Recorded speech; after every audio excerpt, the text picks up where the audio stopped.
Here's a story from Anson Arnold. Anson is a good friend of mine. He sent me a chili recipe, I don't know, sometime this past winter, and we gave it a try, and it was really good. It's really good. Thanks, Anson, but he's been after me to get his story out there, so we're going to do Anson's story. Here we go. Back in 1965, my grandfather retired from the legal profession and purchased a little over 20 acres up in Willow Creek, California. There, he had what we call today a kit farm. He had some beef and dairy cattle and sheep and chickens, and plus he grew some fruit trees and nice vegetables. He'd lived there a few years when he began to notice after returning from fishing trips or visiting friends in San Francisco that there would be eggs, fruit, and vegetables missing. And then one day in mid-November of 1970, he was out milking cows and he heard footsteps approaching the front side of the barn. Thinking it was my uncle stopping by for a visit, he called out his name, but no one answered. He called out to him several times, but he still got no response. My grandfather stopped what he was doing and went out to see who was there. And as he rounded the corner of the barn, to his utter shock and disbelief, he found himself staring at a 7.5-foot tall hairy being with an arrow sticking out of his right thigh. He pulled up short and shouted out in surprise. My grandmother and uncle heard him from the house and they came out to help. My uncle brought his .30-06 rifle and a .45 caliber pistol, and by the time they got there, the Bigfoot had slumped to the ground and half leaning against the barn. It was clear the Bigfoot was in agony, so my grandfather and my uncle decided to help him. They helped the Bigfoot to the barn where my uncle, who was a corpsman in the Navy, administered first aid. Afterwards, he asked my grandfather to give the creature some antibiotics that he kept on the farm for animals. Then they gave him a few blankets and pillows for a bed and left him in the barn. It was a month before the Bigfoot healed well enough to get back into the woods. Over the years, the Bigfoot, whom my grandparents named Clarence after the angel in It's a Wonderful Life, would come back for visits. During the summer of 1977, when I was 15 years old, I visited my grandparents on their farm for a few weeks. One day, my granddad took me fishing to a stream not far from the house. We took our lunch plus an extra one and a peach pie. And after a few hours of fishing, Granddad brought up the movie Star Wars.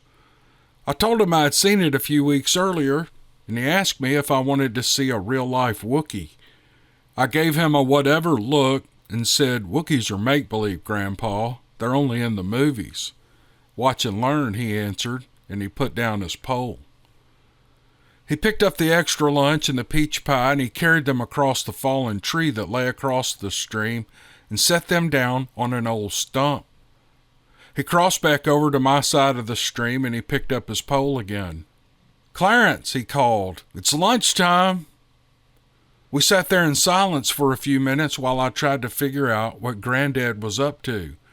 And then I heard heavy footsteps coming from somewhere on the other side of the creek. Suddenly, the underbrush parted, and out stepped the biggest, hairiest person I had ever seen. I thought my granddad and one of his friends were playing a joke on me when my uncle showed up and greeted Clarence. I was sure of it. "Is this a joke?" I asked. "No," they answered, and then my grandfather added, "They really do exist." I turned and ran back to the house as fast as I could. My grandmother was asking me what was wrong when my grandfather and uncle came through the door. She turned her questions on them. They explained that I had just met Clarence for the first time. In the years since my grandparents passed away, I've made several visits to Willow Creek. I check up on things and I leave Clarence and his family apples and other goodies. All I ask is that anyone who visits Willow Creek or anywhere there have been Bigfoot sightings to please leave them in peace and goodwill. It would be nice if you left them some goodies as well. You might even get a whoop or a peek from one. Well, Anson, I read this story cold. I wasn't sure what to expect from you on this. This is quite remarkable. I mean, Willow Creek, where there's been tons of Bigfoot activity through the years, your grandfather and your grandparents and uncle seem to have a pretty cordial relationship going on with the Bigfoot families that live there. That's amazing. Some of these stories sound so outrageous, they're hard to believe. I admit that, but I wouldn't put this past happening. This is totally believable, and it was a great story, Anson. I'm sorry it took so long to get to it, but I finally did, and I really appreciate you sending it, brother. Thanks, man. My name is Cameron Buckner, and this is the Dixiecryptid YouTube podcast, along with the What If It's True podcast, which is broadcast out on the podcast network. Thank you for joining me on this. I hope you enjoyed that first story. We've got 3 more that are going to blow your doors off. Before we get rolling with it, I want to remind you that Yeti Bars is having their Father's Day sale. Today is June the 13th. Father's Day is the 19th. Maybe if you got your order in today, you could probably have Yeti Bar soap for a Father's Day gift by this coming Saturday or Sunday. Everything is 10% off, and if you use the code DC10 at checkout, you get another 10% off. Go to YetiBars.net and Yeti Bars on Facebook. They have a lot of new soaps coming up in the future. I'm looking at a picture here of the Freedom Bar. It's a lemon berry bar they're going to put out for the 4th of July. I think it's probably a limited edition, but it's really cool. It's a red, white, and blue soap, and it's a lemon berry. It should have a good scent. Anyway, check them out, YetiBars.net. You won't be sorry.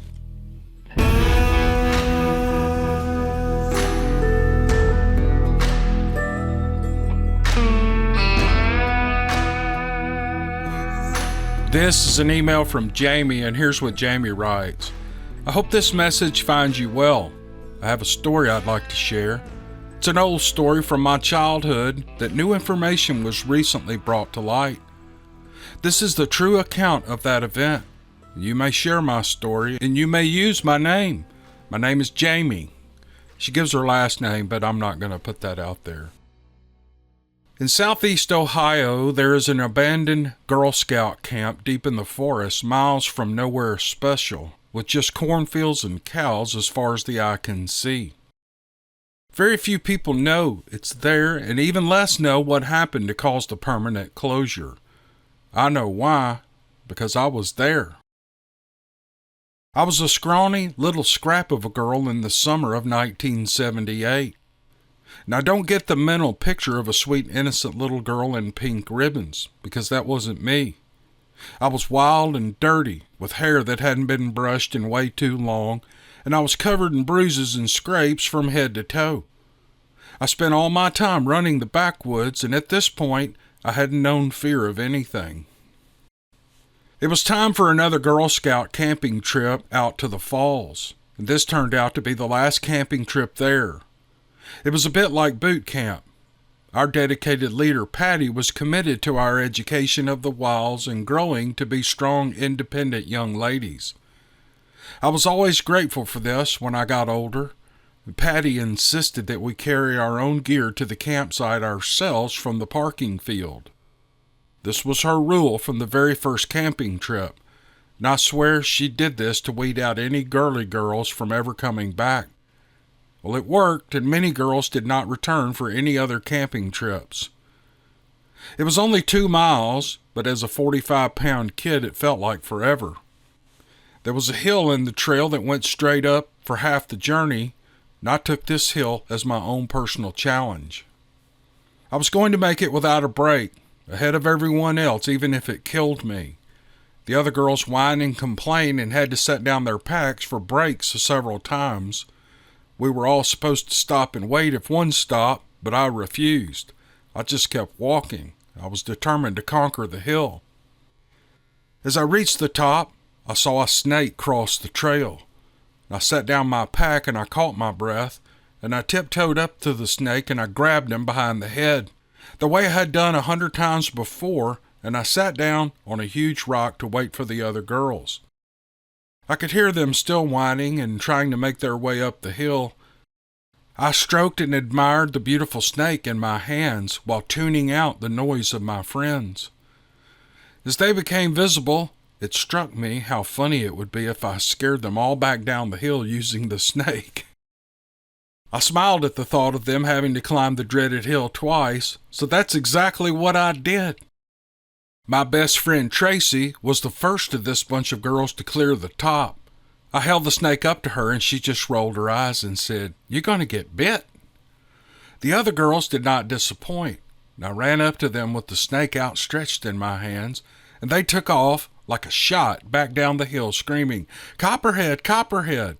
I've never seen Patty so mad with her cheeks blazing red, and sure enough, it was a copperhead snake. I didn't get bit, neither did anyone else, but I did get in trouble. Once we got back to camp and some of the color had left Patty's face, she handed down my punishment. First, I had to clean the outhouses. Then I had to dig the trenches around the tents. These tents didn't have floors in them. They were just canvas A-frame tents. If we didn't dig the trenches, the tents would flood if it rained. We slept on the dirt, and I started digging the first trench. I got about 3 feet in before I decided that I would rather go swimming at the falls instead. They were located a mile or so from where the campsite was. When I was sure nobody was looking, I snuck off by myself. I knew exactly where the falls were. I had been there many times before. I took off my shoes and socks and waded in just past my knees. I was unsuccessfully trying to master the art of skipping stones, and that was when I heard a large splash behind me. I jerked around to see, but there was nothing there. I stayed quiet and still, and I listened.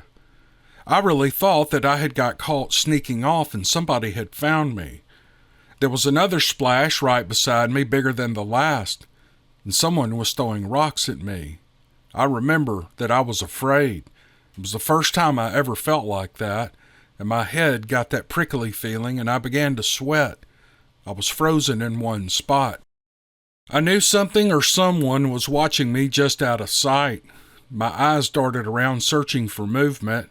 I saw nothing and I heard nothing. Everything was completely silent. And once my legs caught up to my brain and would move, I ran out, almost forgetting my shoes and leaving my socks behind. I ran all the way back to the camp. I didn't bother to be sneaky coming back, and my absence wasn't noticed. I couldn't say anything about what happened without getting myself in trouble. The rest of the day passed without issue, thank goodness. There was just that tense sense of being watched that lingered. The girls were all packed in tents like sardines. There were 5 girls in my tent, and my best friend was sleeping in a different tent with her mom since she came as an extra chaperone. I wasn't welcome in that tent because, well, Tracy's mom knew that I was a demon child, and she was having none of it. Well, I was okay with it since there was no chaperone in my tent, and I could get up to more mischief. I told crazy ghost stories and tried to scare the other girls, thinking it was funny, and at some point we all fell asleep to the rumble of thunder in the distance. I was woken by something pressing on my throat and bumping my chin. I was disoriented as I reached up with my hands, but I couldn't touch my neck or face. I was frantically trying to figure out where I was and why I couldn't get through whatever was blocking my hands. And then I realized that I was freezing and soaking wet. My mind caught up enough for me to understand that it was raining. No, it was storming like a hurricane. It was pitch black and my head was stuck inside something, and my body was wet, but my head was dry. It took a few moments for me to comprehend what was going on. My fingers found purchase under the edge of the tent, and I wiggled my way back inside where my head was. Somehow, I was pulled out of the tent, feet first, and my head was too big to fit under the bottom. My chin was keeping my head inside the tent. The pressing I felt was at the bottom of the tent on my throat. The bumping on my chin I felt was the tent wall as something was pulling me out. I crawled all over on my hands and knees searching for my sleeping bag, and I woke up the girls asking for help, only to be completely ignored. I was shaking hard with my teeth chattering, and I began to cry, "Patty, Patty!" And I cried until I got an answer. Finally, she came with a flashlight. I told her what had happened, and she went looking for the sleeping bag. She made a large radius around the tent, and it was nowhere to be seen. She asked me if I took it someplace. "I haven't been anywhere," I said. "My hair is dry, see?" Patty didn't know what to do other than to put me in a sleeping bag with another girl. I was still soaking wet, and that girl was angry with having to share her sleeping bag with me. The next day we got up and Patty was gone. Tracy's mom was visibly upset as she sat chain smoking.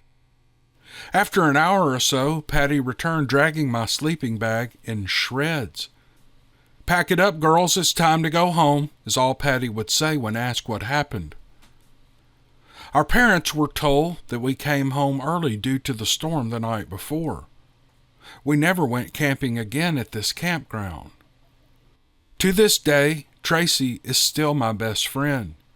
2 weeks ago, her mom was visiting my farm. She mentioned that she isn't comfortable in the woods, and I said, "Yeah, I remember you were very much of a camper." She clarified, "Not since that camping trip with you girls during Scouts. You know the trip I mean," she said. Well, this took me off guard. I was surprised she remembered that trip, and I was confused as to why it affected her so strongly. I asked her what she remembered. She told me that when they got up in the morning, Patty went to look for my sleeping bag. She found tracks in the mud. They were huge tracks.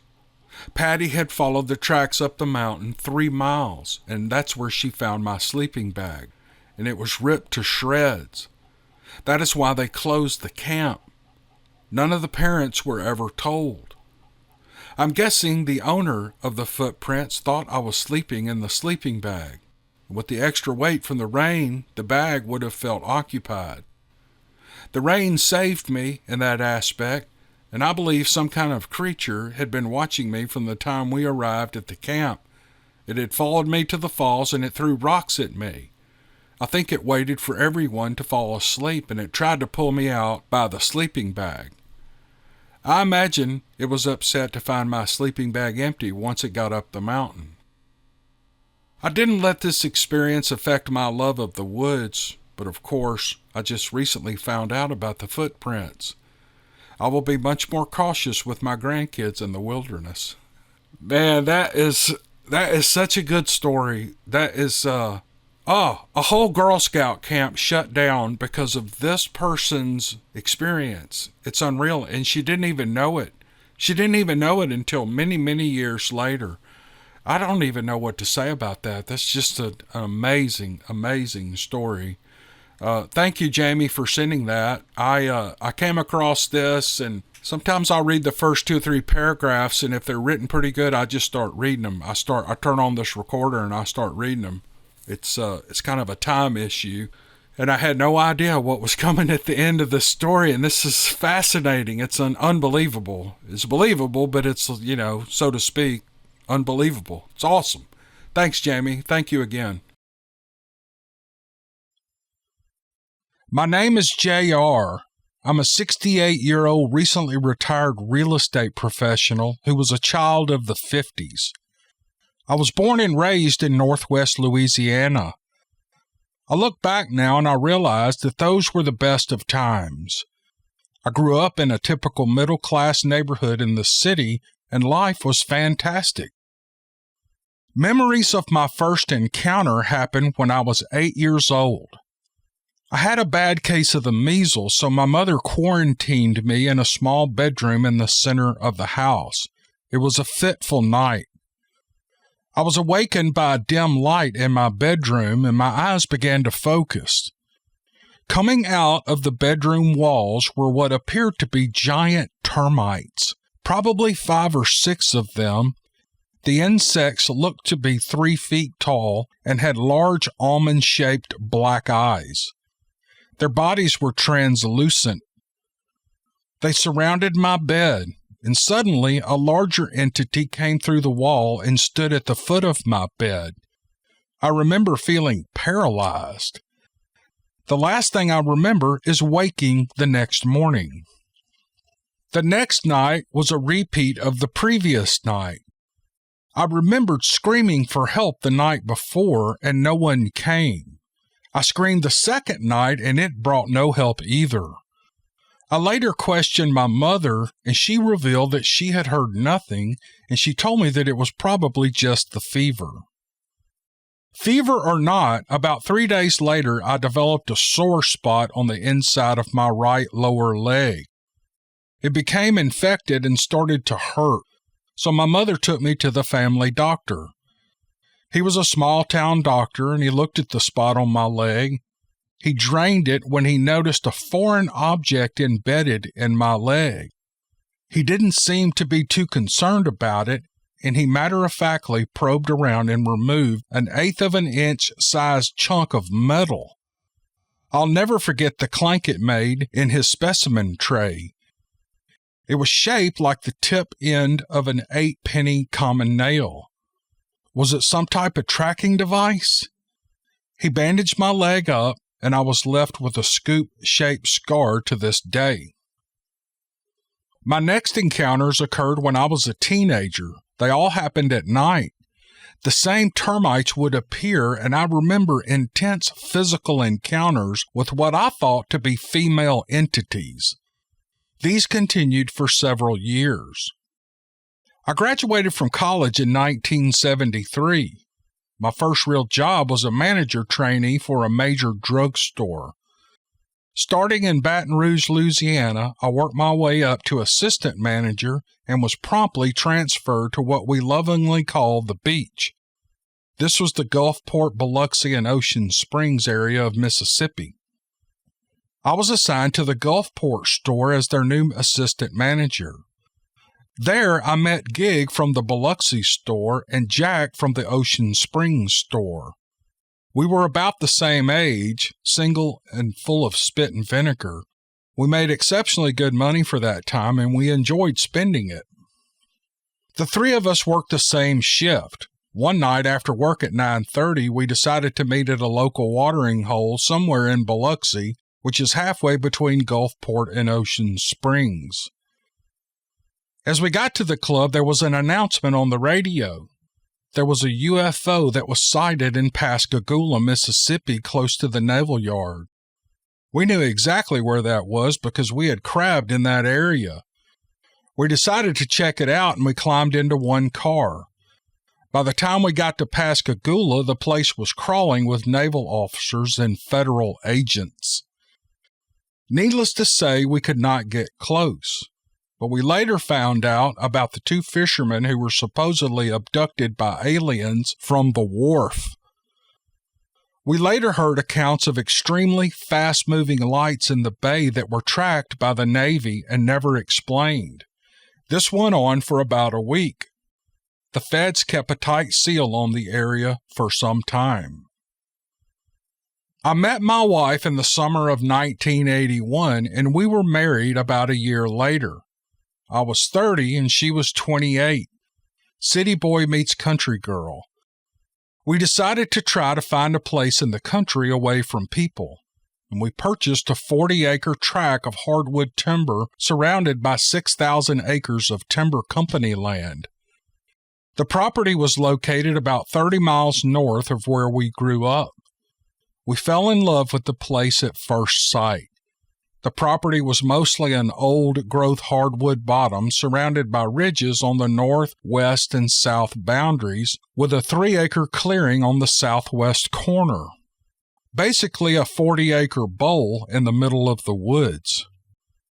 There was a small 2-bedroom house on the property with a small barn, located a mile from the Blacktop Highway by a red clay logging road that meandered through 3 different timber tracts.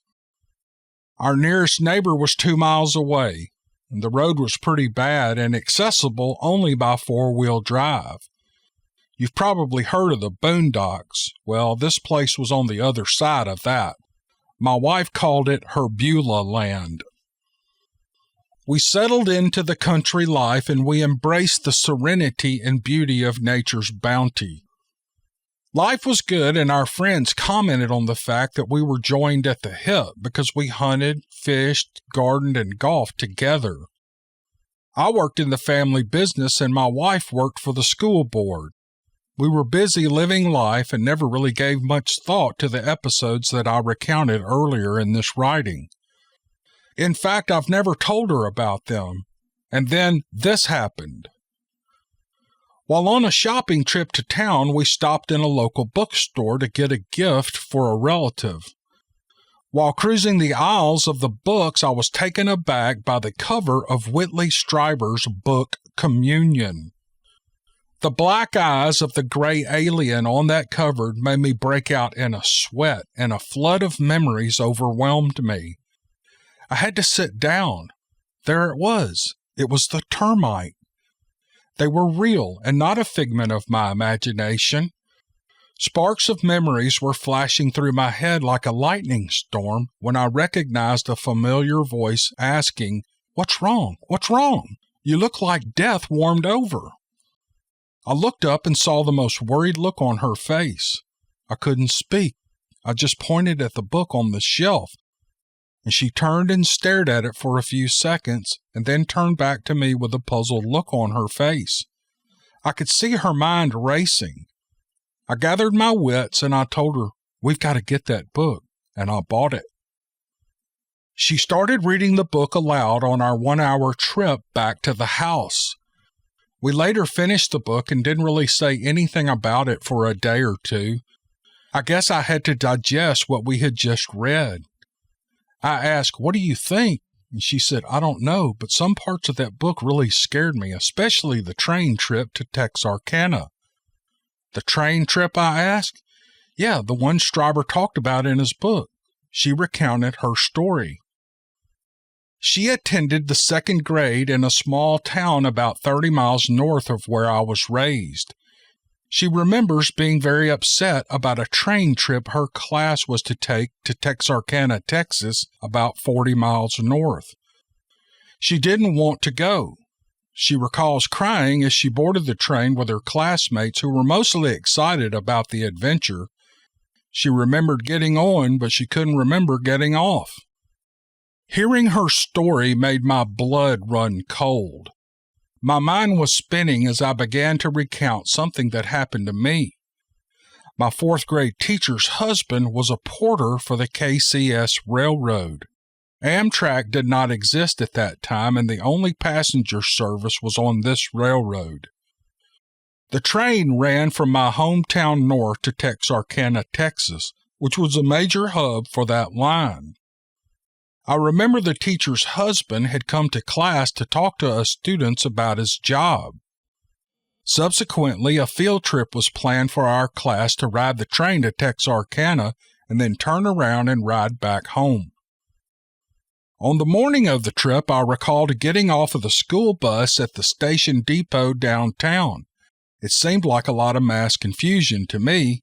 I was surprised to find out that we were not the only class going. There were many buses from other schools in the area, and we all boarded the train together. Remembering the beginning of the trip, we stopped at several small towns along the way to pick up more students. I did not know at the time that we had stopped to pick up my wife's class.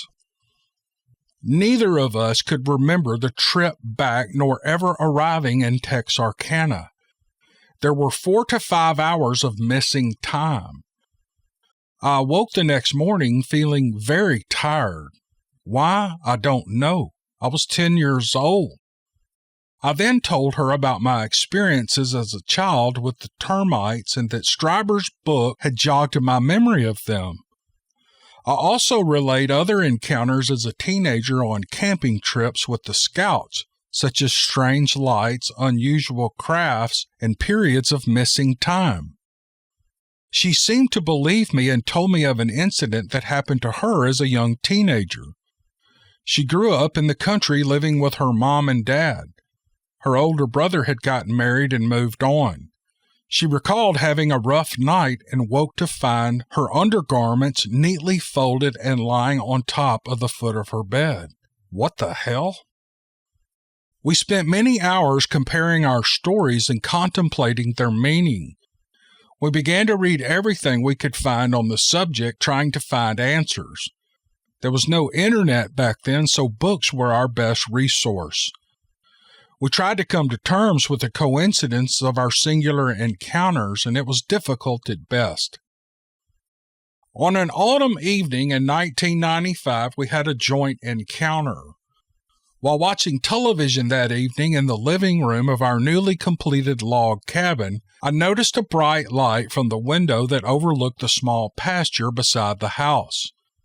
Remember, we lived in the woods. We had a security light in the front yard. This was the only light around at night for miles. The cabin had a front and rear covered porch with an open deck on the east side, and that is where the light shone. We walked outside on the deck to observe the light. The sky was crystal clear with billions of stars. The light pulsated about 300 feet above the pasture and then shot straight up and disappeared into the sky. We looked at each other in disbelief. Starting for the door, mumbling something under my breath, I took one more look at the sky on the way into the cabin. Holy crap, something huge blocked a large portion of the stars from our view. We were both mesmerized by the sight. The object was hovering about 200 feet above the treetops, maybe a quarter mile from our deck. The object tilted towards us, and then we noticed the multicolored lights that seemed to rotate around the edges of the craft. This thing was huge. The pasture measured probably 100 yards by 100 yards, and this thing was larger than that. Was it the mothership? If you saw the movie Close Encounters of the Third Kind and remember the contact scene, this craft was very similar in size and shape. It just hovered in one spot for some minutes without any sound. I don't believe we said anything to each other, we just stood there in awe. The craft began to slowly move away from us into the southern sky.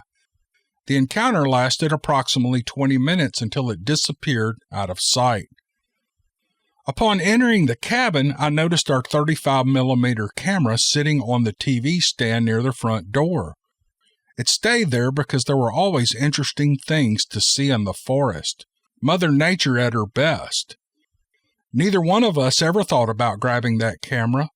We had observed this thing for 20 minutes and had no pictures. Why? The incidents related are the truth as far as I can recall.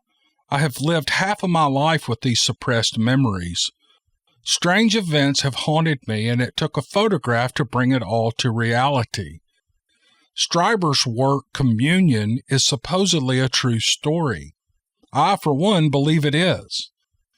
There are just too many coincidences between the book and my own personal encounters that did not surface until I was made aware of them. We share many similar abduction encounters, missing time events, strange lights and crafts have been observed. But the piece de resistance was the recounting of this train trip as a child. He states in the book that he grew up in East Texas not far from where I was raised, and distinctly remembers a train trip to Texarkana, but he had no recollection of the return trip. This factor unlocked memories of my wife's encounters and helped me to come clean to her about my experiences. I lost my soulmate to a short battle with ALS in 2012. We believed each other. This is an email from Michael, and I think you guys are really going to find this interesting. Part 1, My Sister's House. Many years ago, when I first met my wife, we both shared an interest in the paranormal. We met later in life, so the kids were all out of our respective homes, and we were free to do what we wanted when we wanted. In retrospect, this ill-advised interest led us to numerous cemeteries, old houses, haunted cities, and hotels. And I say ill-advised because we soon found out that what you find doesn't necessarily stay where you found it. What came to fruition a few years into our adventures bore witness to the advice of a very spiritual man who once said, "If you go looking for those kinds of things, I promise you footsteps in your hallways." To make a long story short, we never got rid of those footsteps. I have 2 stories I would like to share with you. The first is not scary, but one of the most remarkable experiences we've ever had. The second is much more intense. My sister lives in a suburb of Nashville, and for more than 20 years I would make annual visits to her home and spend several days fishing since she was located near a well-known lake. After I met Judy, we made those annual trips, and one year we were invited down and we arrived late in the afternoon following an 8-hour drive from Chicago. My sister's home is medium-sized but appears like something you would see in a home and garden magazine. In fact, I'm pretty sure a local rag figured it once. It's just beautiful inside. She has a small kitchen with a fridge and a stove opposite the sink and cabinets that occupy the east side of the room. And just next to her countertops and cabinets is a small marble-top dining table. A 3-bulb chandelier hangs over that with 4 chairs around the small table. Behind the table, again to the west, in each corner, are 2 additional chairs separated by a tall wrought iron and glass knick-knack shelf. We have a brother with whom we were very close who has passed away, and it seemed to us that every time we got together, little things would go bump in the night. They occurred so frequently that we often joked about it. And this trip, my sister told us, as we sat around the table, that her television was turning off and on by itself all day long. We laughed as she told us that her husband, who was an electrician and a good Baptist fellow, would quietly dismiss our ghost looking with a smile. Michelle was standing at the kitchen sink preparing things for dinner. Her husband was still at work. Judy and I sat at the table, me on the north side of it and Judy on my right on the west side of it. While we were all laughing about teasing Michelle's husband, suddenly out of nowhere a drum roll began. Almost like someone was standing in the entrance of the kitchen. Drum roll. It was really loud. It startled all of us, as you can imagine. I immediately looked to my left toward my sister and exclaimed, "Are you hearing this?" I was afraid I was having a stroke or something. When I looked at Michelle, I saw her jaw was dropped, and her eyes were wide open, and she had the most shocked look on her face. Her eyes were fixed in the direction of Judy, so I quickly followed her gaze. In doing so, I got my first glimpse of Judy. She was wheeled around completely in her chair and was facing the knick-knack shelf, so I immediately shifted my focus to that area as well.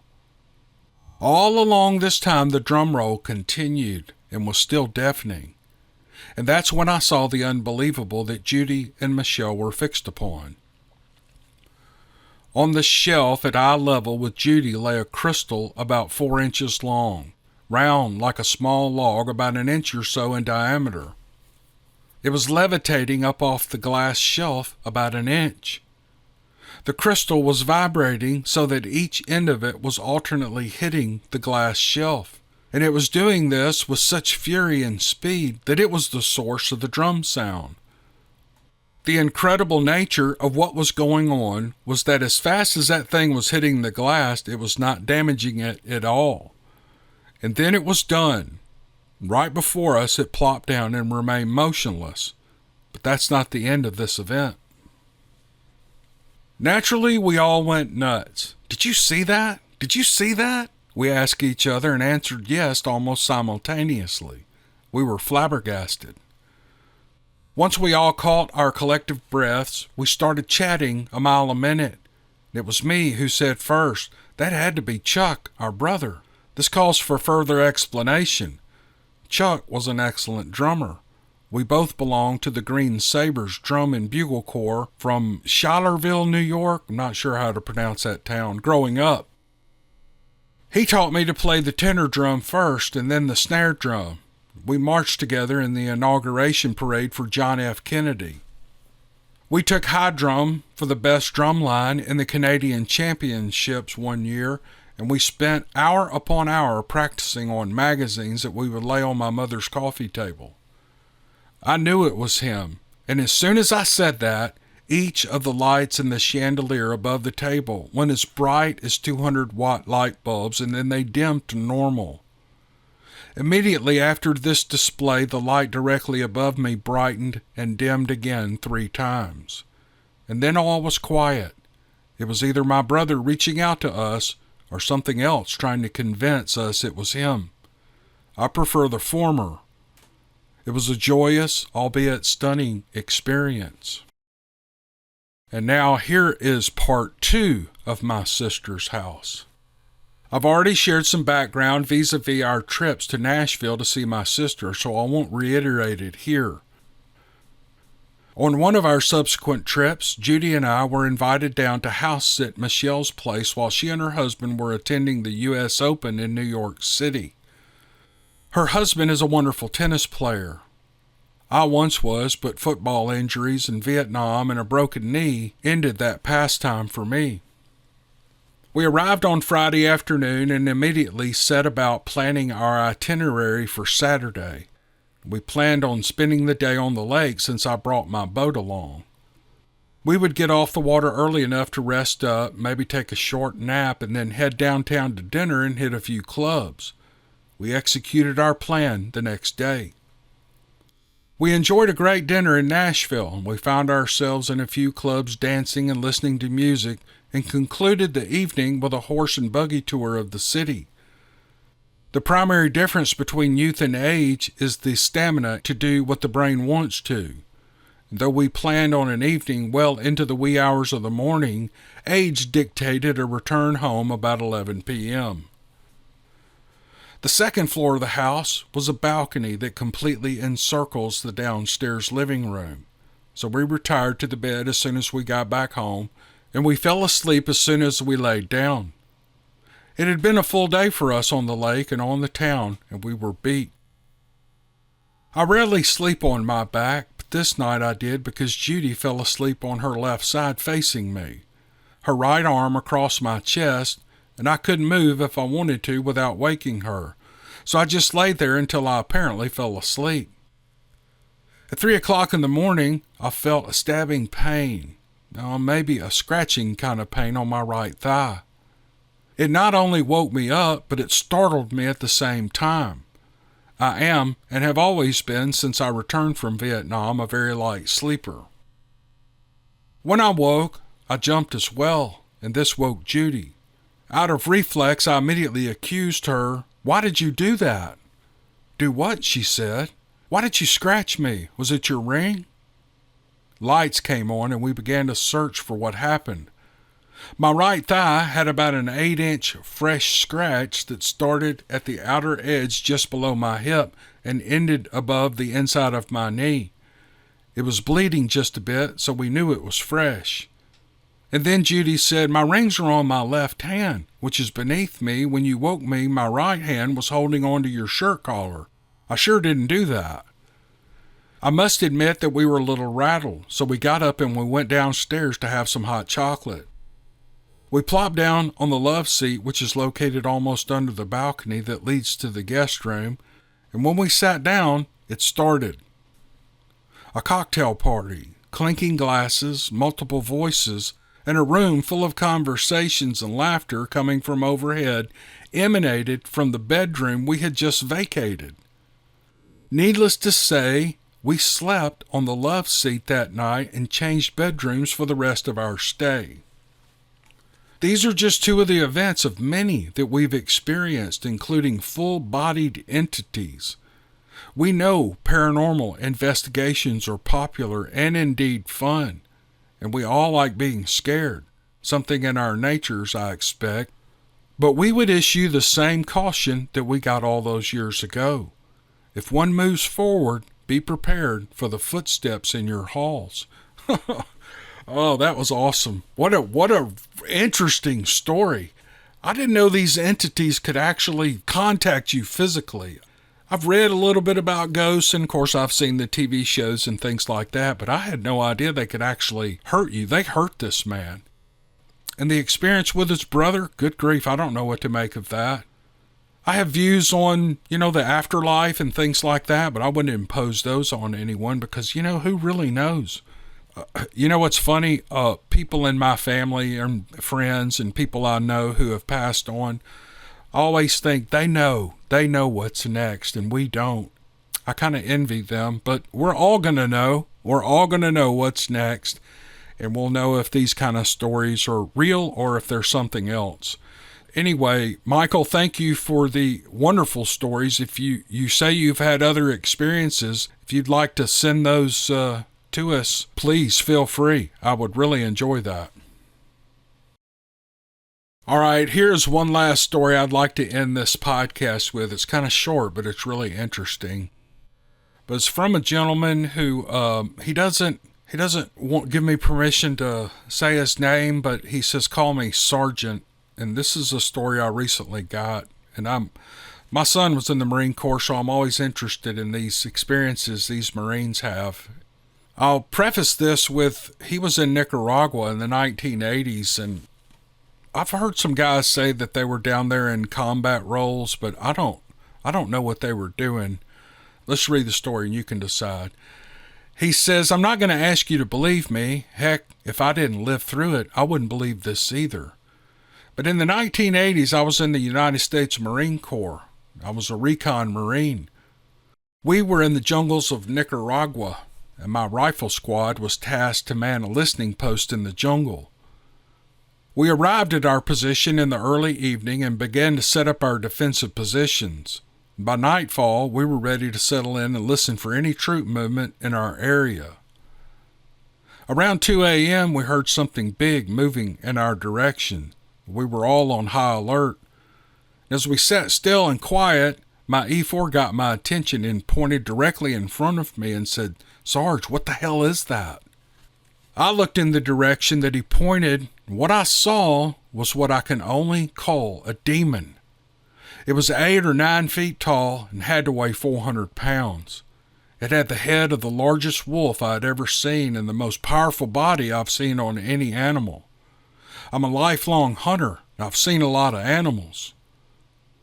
The eyes of this thing still haunt me. They were glowing red. They were like fires.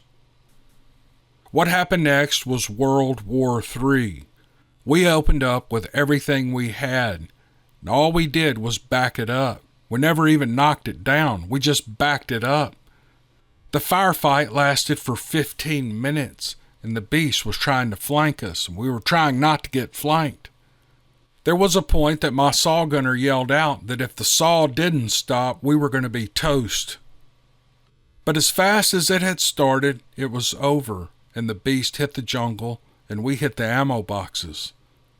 The rest of the night was quiet. I mean, real quiet.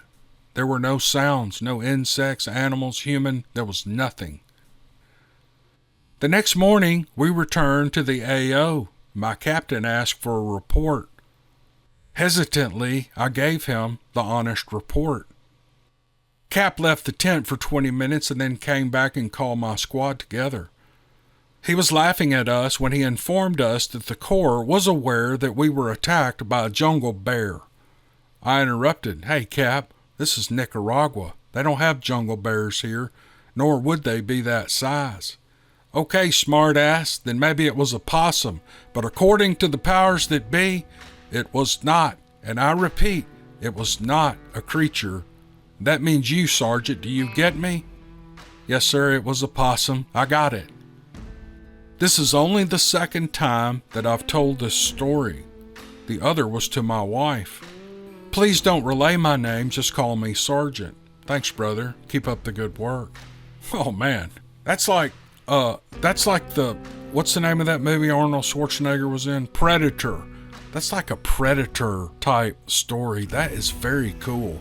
I would I don't even know what to think about this story. It's so awesome. But I had to include it in this podcast. I hope you guys enjoyed it. All right. Thank you for following along on this podcast. I hope you enjoyed it. If you liked it, hit the thumbs up button, hit the subscribe button. I've traditionally never asked people to do that, but on the podcast side, the What If It's True podcast, those really help us. So your subscription helps as much as you listening and your view on the video. But I only want you to listen or follow along if you enjoy it. That's the only condition. So you can't hit the subscribe button if you don't like it. You just can't. You're forbidden. But if you like it, hit the subscribe button and follow along. All right, guys, thanks for joining me, and we'll see you on the next one.